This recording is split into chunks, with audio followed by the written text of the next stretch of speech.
This is the structure of the pituitary gland. Pituitary gland is divided into adenohypophysis as well as neurohypophysis. Two parts there are.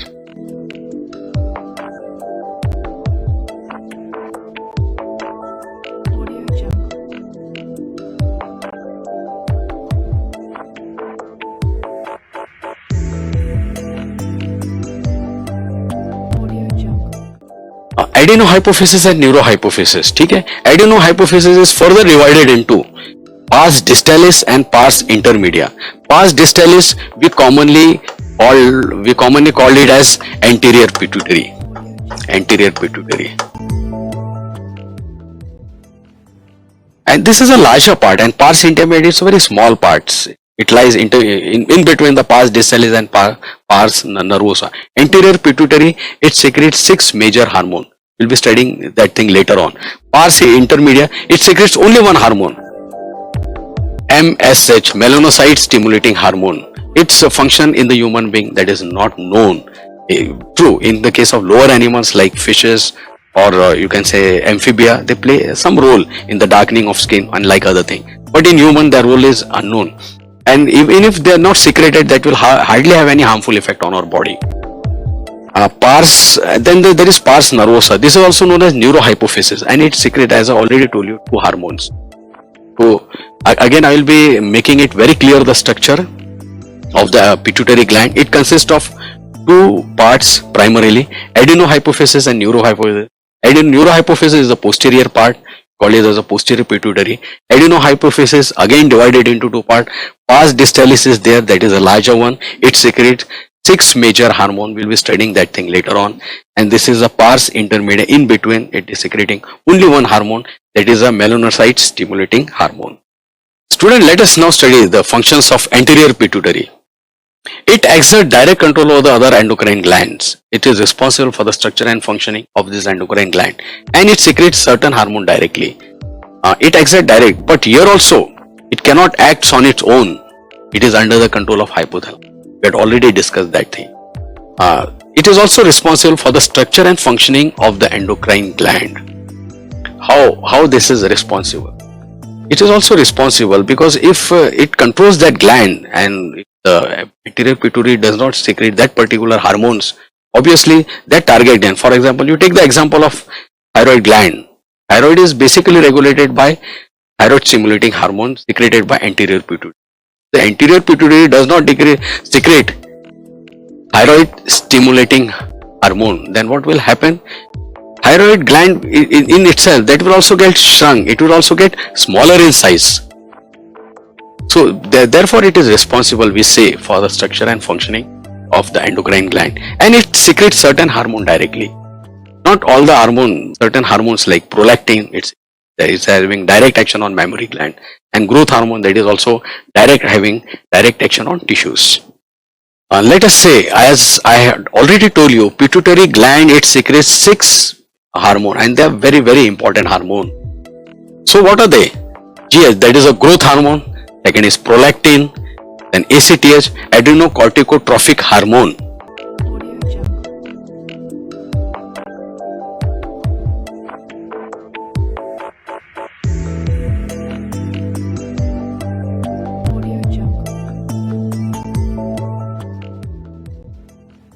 TSH is thyroid stimulating hormone, FSH is follicle stimulating hormone, and LH is luteinizing hormone. These are the various hormones.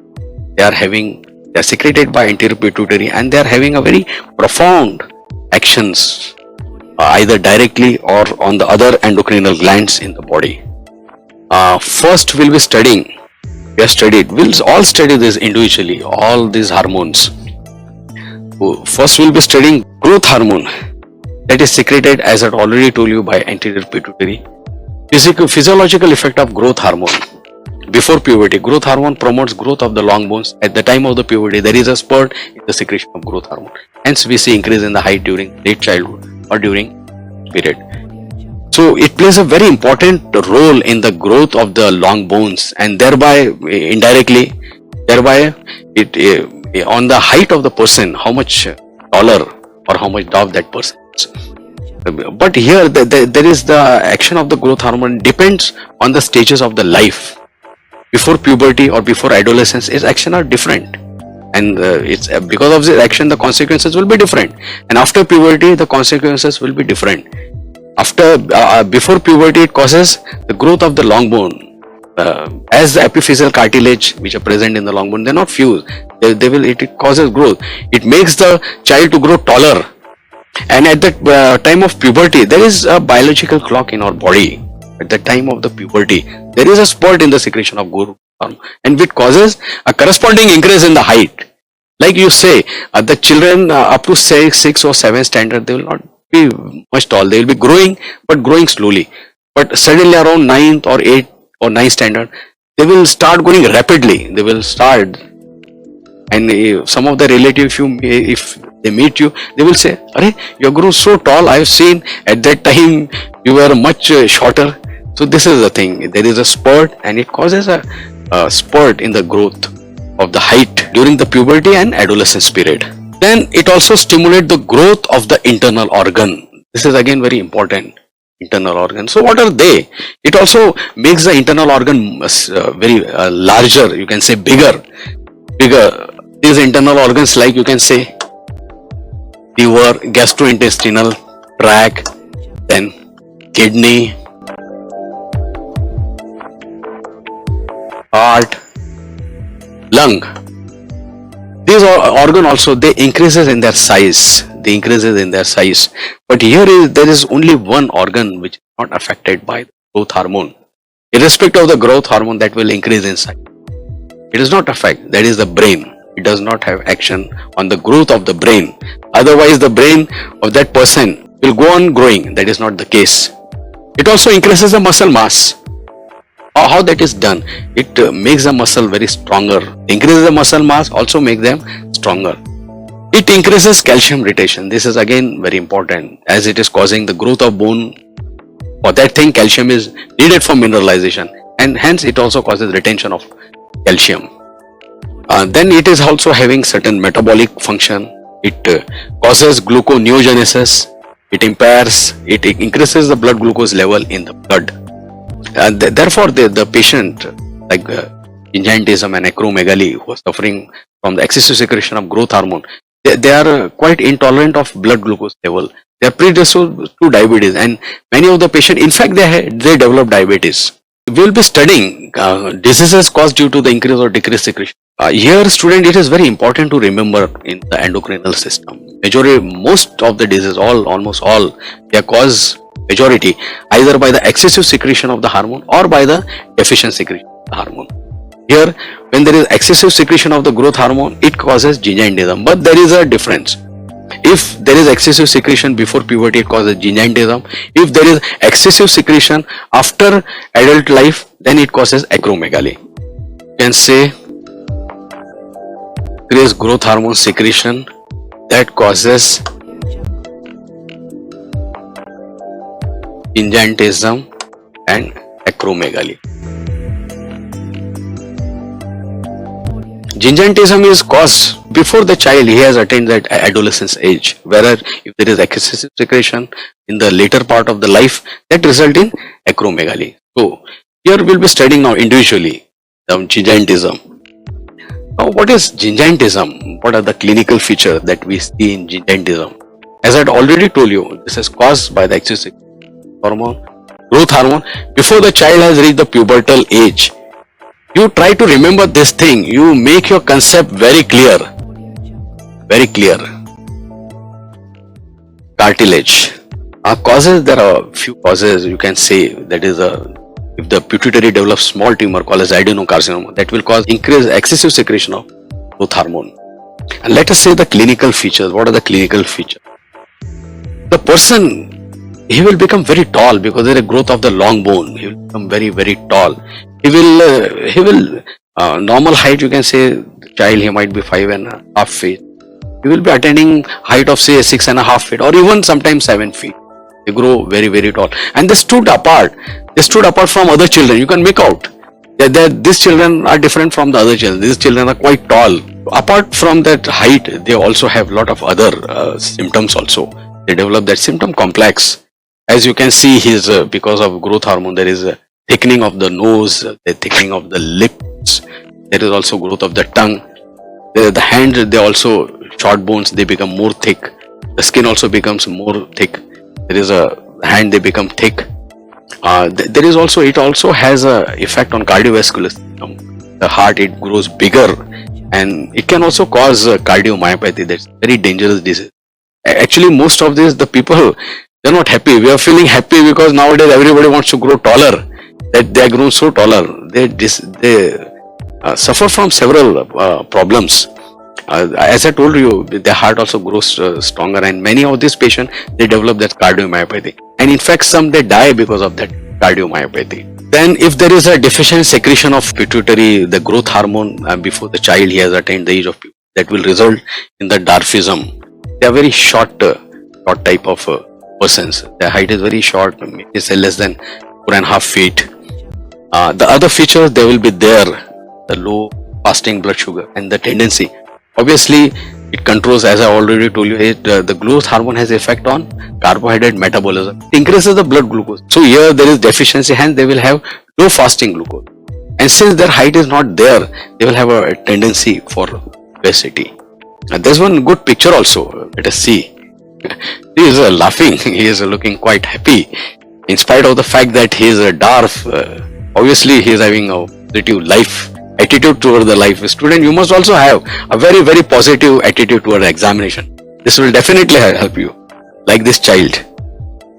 Then acromegaly, as I already told you, if there is excessive secretion of growth hormone in the later part of life, that will result in the development of the symptom complex syndrome, which we call as acromegaly. The causes, several causes and clinical feature causes, as I already told you, all adeno tumor. Let us see the clinical from the picture. These people also, now there's a one difference between gigantism and acromegaly. Now the bones, the long bone, they are fused. Now the person can grow no more, he can grow no more taller. So what will happen? Then there is thickening of the skull bone. There are orbital ridges, they become more prominent. There's then growth, this jaw, lower jaw, it also comes forward.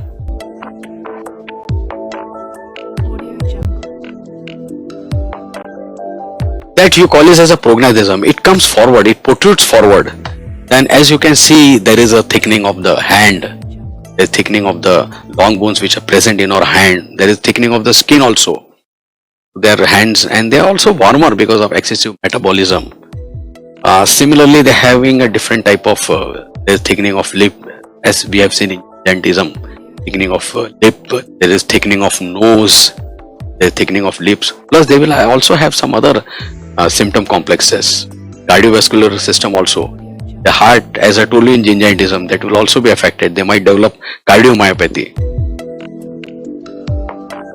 Then coming to the prolactin hormone, this is the another hormone that is secreted by anterior pituitary. Now let us see functions of the prolactin hormone. It's promote growth of the mammary glands present in the breast of female. It also promotes secretion of milk in response to the suckling of breasts by the infant after their birth. So prolactin hormone is primarily concerned with the mother, with the breastfeeding. It primarily concerned with the secretion of milk from the mammary gland. They are present in the breast. So there are two things it causes. It causes the mammary gland to secrete when the child is suckling the breast of the mother. It is not that 1 or 2 liters of milk is produced and that is then stored in the breast of the female. It is not the case.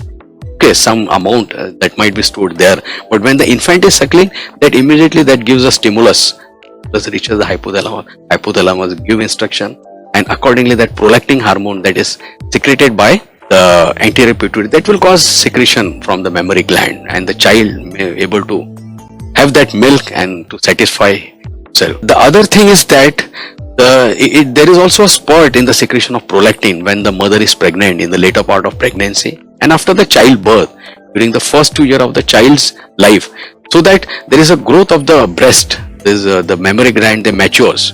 This is also one of the very important function of the thyroid. We'll just repeat here.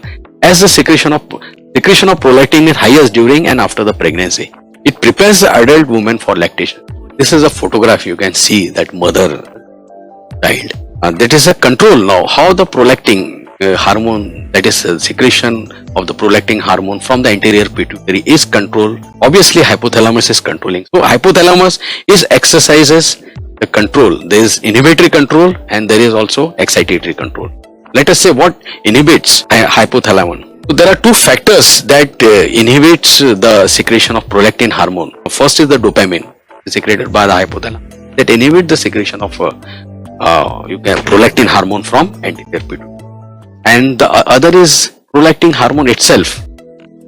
When there is more prolactin hormone in the blood, that has inhibitory effect, that hypothalamus senses that, then hypothalamus will release the dopamine hormone, and that is again is having inhibitory effect on anterior pituitary.